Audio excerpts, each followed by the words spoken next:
All right, Shalom. Shalom. It's the brother Deshaya. It's the brother Nahoya. From the GMS New Orleans camp, coming at you with another lesson. Prior to getting started, we're going to give all glory, honors, and prayers unto Yahweh, Bahashem, Yahushua, Bahashem, Kakodash. Double honors to the apostles and elders of Great Millstone. Peace, blessings, and salutations to the whole for elect. Shalom. Shalom. Okay, and we just going to, me and the brother was dialoguing. Okay. And we just want to get into a lesson going into, things about to get really uncomfortable really fast. Okay, because as we've been seeing, prophecy been unfolding.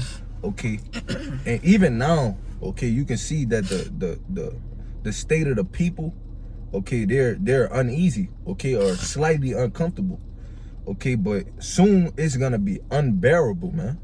Yeah. All right, because the Lord is about to start me with that in second Esdras. The Lord is about to begin to visit the earth, okay, in which he made. All right, but that comes with heavy amounts of judgment, man. Okay, go ahead. What you wanted, that second Esdras 15? No, 9. What is Second it? Esdras 9. Yeah. Con, this is second Esdras 9. In verse 1, it says, He answered me then and said, Measure thou the time diligently in itself, and when thou seest part of the signs pass, which I have told thee before, then shalt thou understand that it is the very same time wherein the highest will begin to visit the world which he made. Okay, backing up that point of the Lord is actually starting to, okay, we measuring the signs through what? The scriptures, man. Okay? And the Lord is actually starting to visit the earth, man. Okay? And you're seeing it. You're saying what? The different earthquakes. It speaks about the earthquakes that are going to be in diverse places. Okay? Rumors of wars. All these things are happening. Okay? But it's a specific time in which it's going to be detrimental to 2/3 of our nation, man. 2/3 of the children of Israel. Okay, because this is the time that we're coming into is a time like no other, man. Okay, we've never experienced this before. Okay, we had things like what? Slavery. Okay, the flood. Okay, the time we was in Egypt. Okay, all of these were catastrophic events, man. Okay, but it describes this time as nothing like it, man. Okay. You had something? You want to speak? Yeah, I got one. Go ahead. Yeah, this is Zephaniah 1:14 to back you up. The great day of the Lord, Yahweh is near. It is near and hasted greatly, even a voice of the day of the Lord, Yahweh. The mighty man shall cry there bitterly. That day is a day of wrath, a day of trouble and distress, a day of wasteness and desolation, a day of darkness and gloominess, a day of clouds and thick darkness. Okay, and that's a clear cut, okay, to people that think the Lord is gonna come with kisses and hugs, man. Okay, it describes that day as everything negative, man. Yeah. Okay. Go ahead. You want to speak on it? Yeah, that's why you gotta know, the whole truth. That's part of knowing the whole truth. Alright, because people believe that the Lord is coming to save everybody. Alright, but that precept right there tells you exactly, in a roundabout way what the day of the Lord is going to be about, what it consists of. Right? So if you don't have the whole truth, then there is no way for you to understand what that means. Okay? But the Bible is plain to the holy. Alright, but that was just to back you up. Because in that second Esdras 9 that I just brought out, it said this is the times where the Lord will begin to visit the world which he made. Right? So I got that word visit in the online etymology. I'm going to just get straight to the point. It says to visit, inspect, examine, to afflict. To afflict. Right? And I got that word afflict on the Google definition. It says to afflict means to cause physical or mental pain, suffering, or trouble to a person or place. And that's what the Lord coming to do to the people, to this place, the kings of the earth. You name it, you got it. Give me Jeremiah 30, start at verse 4. Mm-hmm. Okay, and 2/3 of our people are not prepared. Okay, what it speaks about the what is it in Matthew, the 5 virgins, if I'm not mistaken. 5 foolish. Yeah, the 5 foolish. Okay. 5 are wise, 5 are foolish. Yeah. Okay, and those 5 wise ones, okay, was what? The elect. They represent the elect, man. Okay, and the foolish was 2/3 of our people. Okay, because like you said, you need the full truth, and if you don't have the full truth, then you can't understand that these things are actually about to come to pass, man. Mm-hmm. Okay. And the 5 foolish virgins also, they didn't really have faith. They liked faith. Yeah. All right. You know, they didn't continue to trim their lamps till, you know, their master got back. Yeah. But, you know, the elect were trimming our lamps constantly. All right. And ultimately, they didn't have that oil, man. Okay. They didn't have that oil in time. Okay, when the husband came, okay, and they were supposed to be ready, okay, with their lamps and their oil, but 5 of them were foolish and they didn't have it, man. Okay. But go ahead in that Jeremiah. Jeremiah 30 and 4. It says, and these are the words that the Lord speak concerning Israel and concerning Judah. Okay, and who is that? That's what the northern and the southern kingdom. Okay, but this is for or pertaining to the children of Israel, man. Okay, 2/3 of our people. Go ahead. Verse 5. For thus said the Lord Yahweh, we have heard a voice of trembling, of fear, and not of peace. Ask ye now and see whether a man doth travail with child. Wherefore do I see every man with his hands on his loins as a woman in travail, and all faces are turned into paleness. Okay, and that's backing up what you just brought out in what that was Zephaniah. Yeah. Okay, when it says the mighty men, I think it said cry bitterly. Okay, so those so-called tough people, okay, that you see now, and that day they ain't gonna be so tough, man. Okay, the 2/3 of our people are not ready for what's to come, man. Okay, we've never seen nothing like this. Go ahead. It's gonna back it up. Verse 7. Verse 7, it says, alas, for that day is great, so that none is like it. It is even a time of Jacob's trouble, but he shall be saved out of it. And who is that he, man? The elect. Okay, that's who will be ultimately saved and delivered during those times. Okay, because ultimately we are gonna, you know, be in the midst of Jacob's trouble. Okay, but what? The Lord said he shall lift up a standard, man. Okay, so he's gonna make a way for those that follow the ways of Yahweh B'Shem Yahushua, man. If you be at that number. Okay. But it says it is even the times of Jacob's trouble, man, which really that's for 2/3 of our nation, man. Okay, they're gonna actually feel the effects of Jacob's trouble, man. Okay, when it speaks about the in the Amos, where a man did flee from a lion and met a bear. Okay, all of these things are actually gonna come to pass on 2/3 of our nation, man. Yeah, anguish and distress. Go ahead, you want to say something? No, I just got it, bro. Get the 2nd Esdras 15. Fine. This is 2nd Esdras 15. Where you want me to start at? Let me see. You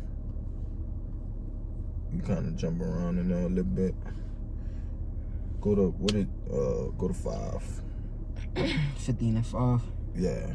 2nd Esdras 15 and 5 says, behold, said the Lord, I will bring plagues upon the world, the sword, famine, death. Start at 4, Shalaki. Start at 4. Verse 4, it says, for all the unfaithful shall die in their unfaithfulness. And who is that talking about, man? Okay, 2/3 of our nation is unfaithful. Okay, as you just brought out, okay, those foolish, they didn't have the faith, man. Okay, and 2/3 of our people ain't gonna have the faith in that day. So it says what? For all the unfaithful shall die in their unfaithfulness, man. That's why it speaks about what? They shall know it after death by pain, man. Okay, go ahead. Yep. Verse 5, behold, said the Lord, I will bring plagues upon the world, the sword, famine, debt, and destruction. So now, on that famine, right? Because that's a heavy judgment, man. Okay, because it's stages, man, to starvation. Okay, it slowly start. I forgot like the stages that you go through. Okay, but it's very, very painful. A very painful way to die, man.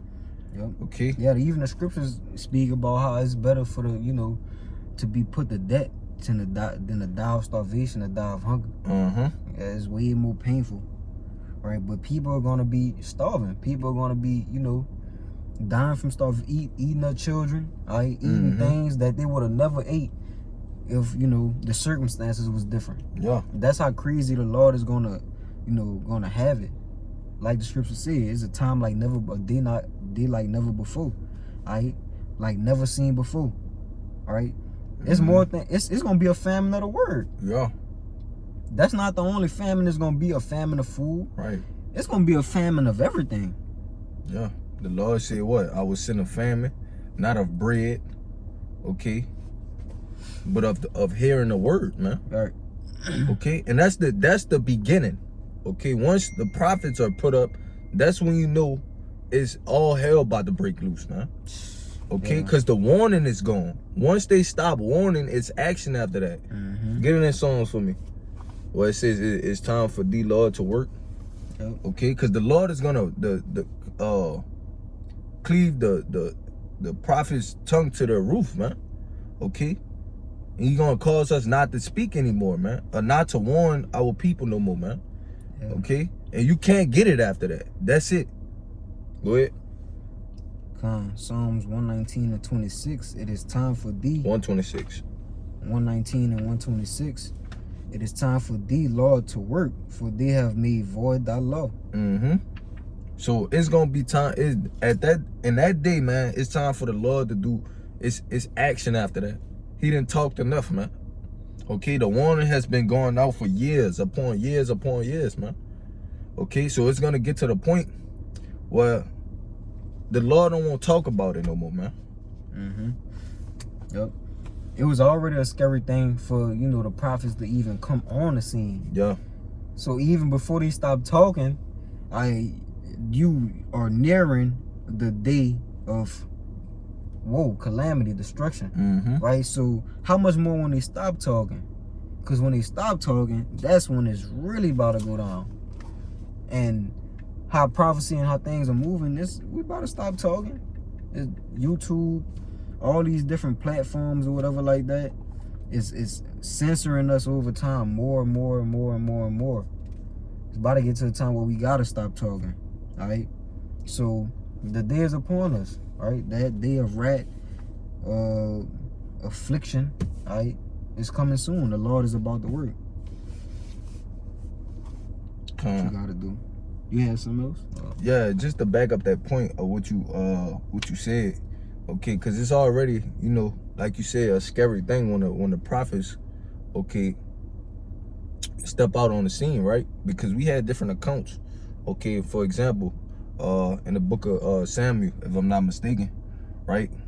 Well, he approached the elders, okay, and they asked him, "What does thou come peaceably?"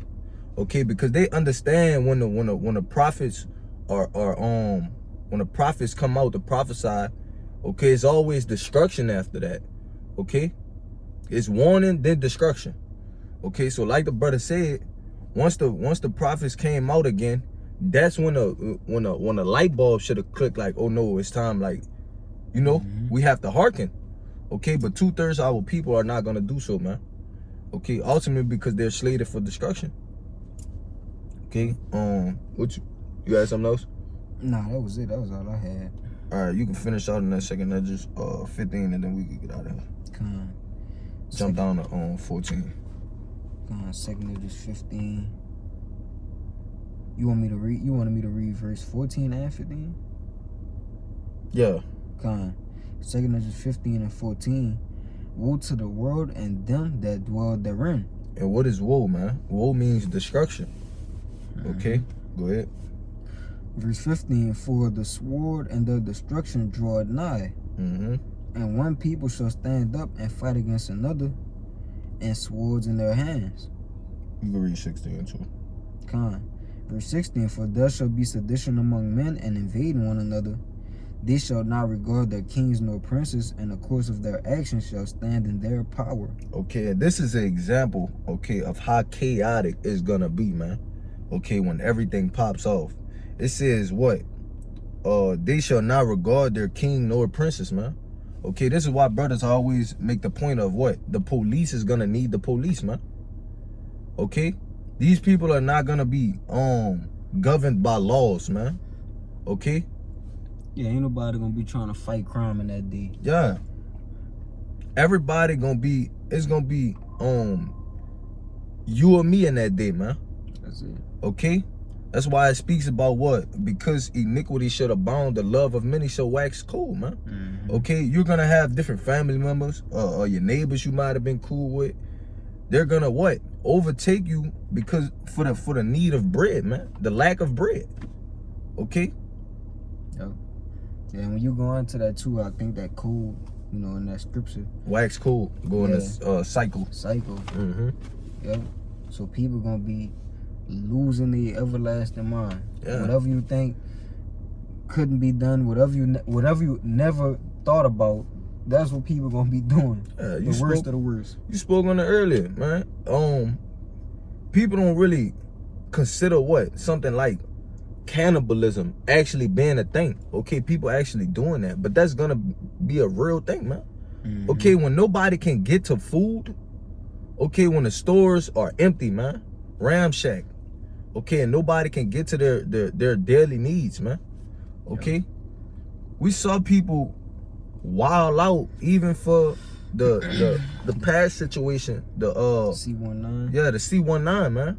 Okay, when people couldn't come out their house, they were losing their mind, man. People was crashing out. It was crashing out. But that was on a low level. The Lord said this is a time like never before. So you can only imagine what that foretells, man. Okay? So that's why we just, you know, we have to keep that faith, bro. Okay, because the Lord is the only way we get out of that. Okay? You had anything else? Nah, that was it. Yeah, that was pretty much the point. Okay, hopefully this lesson was edifying and straight to the point. Before we get out of here, we're gonna give all glory, honors, and prayers unto Yahweh, Bahashem, Yahweh Shai, Bahashem, Kakadash. Double honors to the apostles and elders of Great Millstone. Peace, blessings, and salutations to those for elect. Shalom. Shalom.